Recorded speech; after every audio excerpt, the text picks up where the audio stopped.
Hey guys, welcome back to another video. In this one, we're going to be speaking about the 5 gym mistakes that every gym beginner makes and how you can avoid them to get the best progress. So the first one is rushing into the gym game, which you have no understanding of how the fitness actually works, you have no education, more so you have no experience as well. Now I'm a big advocate for getting into the gym, smashing it and doing it regardless what people think, but the worst thing that you can do is jump into exercises you're unsure on how to do, which is going to increase the risk of injury, which is beating the purpose of you actually starting the gym, which is to reduce injury risk and actually be more healthy. So instead, what I would advise you to do is go through my entire channel, in which we have loads of education videos in which you can get a better understanding on that when you start your workout, how you can get the most out of it. But with that being said, a lot of people go in without any education, they'll do the exercises in which they don't know how to perform, they'll either break a piece of equipment in the gym, which we don't really appreciate, or number 2, they will just stunt their amount of progress by accumulating fatigue or potentially even worse, getting an injury. Which brings me on to my next point, number 2, something that every single gym beginner does wrong is having no structure. They go into the gym, they train whatever they feel like, they will do lat pull down because they like lat pull down, they'll train back because they enjoy training back, and they will skip necessary days that's so important that you make sure that you do. So without having structure, what this is actually going to do is limit the amount of progress you're going to make and create imbalances which we will hate in the future.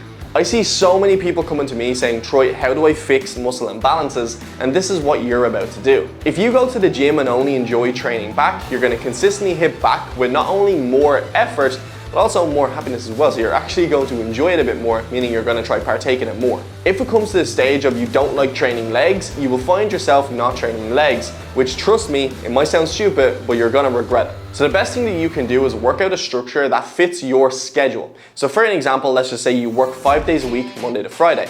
Saturday and Sunday, you normally like bringing the kids to the park, you like bringing them to a cafe, so you normally like spending family time on Saturday and Sunday. The worst thing that you can do is sign yourself up for a 7-day workout. Not only because you won't be able to stick to it, but number 2 is when you don't stick to it, it's going to be a lack in motivation because you're not sticking to what you're supposed to be doing. So instead, work out a certain day schedule that you feel like you could actually partake in. Is it a 4 to 5 day workout? Is it only 3 days a week?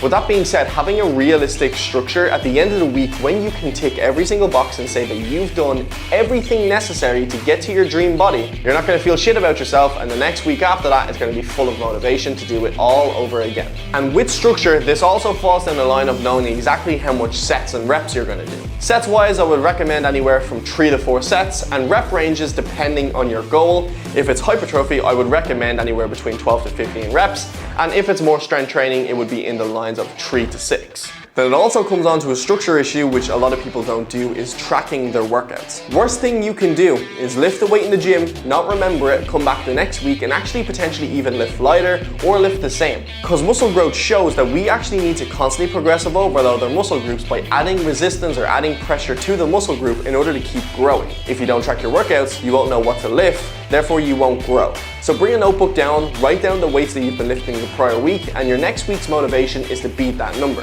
Keep in mind, it doesn't have to be directly in weight. You don't have to lift extra in weight. You could do an extra rep, you could do slower tempo, and this is all explained in previous videos that I've done before. Point number 3 is hitting the gym really hard, which is congratulations, but also not having your diet on point. So you're pretty much doing 20% of the work, which I believe 20% gym, 80% diet. Because realistically, you can go to the gym every single day, not burn enough calories to a point where you're not putting yourself in a metabolic rate where you won't lose fat, you won't gain muscle, if you're not actually tracking the amount of calories you're putting down your body. You need to make sure you're hitting 3 things. 1 is your protein goal, which is going to help with your recovery and your overall progression in the gym and your muscle growth. Number 2 is your necessary calorie intake that interlinks with the goal that you want. If it's gaining muscle and building more weight on top of your body and a bigger frame, it's going to be higher calories than if you were to lose fat. So you need to make sure that you do your research in terms of that, in terms of what calories you need to be eating. We have done previous videos on that, which you can backtrack after this video. Number 3 is also not limiting the amount of carbohydrates you're eating. You going into a new form of exercise, it's going to be strenuous on the body. You need to make sure you're having essential carbohydrates in your diet to make sure you're getting the required energy to partake in this at your 100% max. Point number 4 is going to the gym too much because you've got too much free time and you're not actually recovering from that. So let me explain to you the process of muscle growth.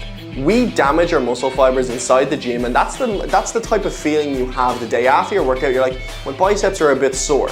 It's not because you've injured them, it's because you've damaged the muscle fibers. And this isn't a bad thing. This is the only way you can gain muscle. So with damaging your muscle fibers, consistently progressively overloading every single week, this brings us on to the next point, is how we regain these muscle fibers, which actually come back the slightest bit bigger, and that's the process of muscle growth. So with that being said, we damage the muscle fibers and we gain them back that slightest little bit bigger, and if you don't regain them back, which is just going to lead to a potential risk of injury, or even worse in my opinion, no gains. So I would recommend having a split that actually helps you allow your muscles recover from each day, which is why the most common split, a 5-day a week for an example, is a push, pull, legs, upper body, lower body.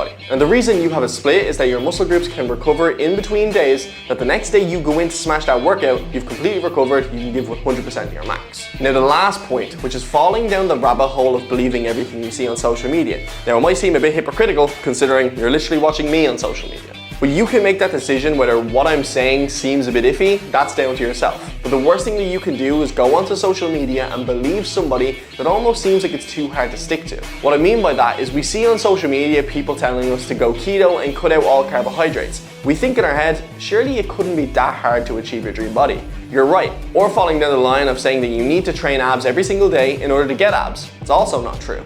I'm a big believer that getting into the best shape of your life is actually very easy. But the reason why a lot of people don't get their dream body is because they believe the people that make it overcomplicated. I eat the foods I enjoy, I train whenever I want, and most importantly, I don't do things that I don't enjoy. And just so happens that I have my dream body.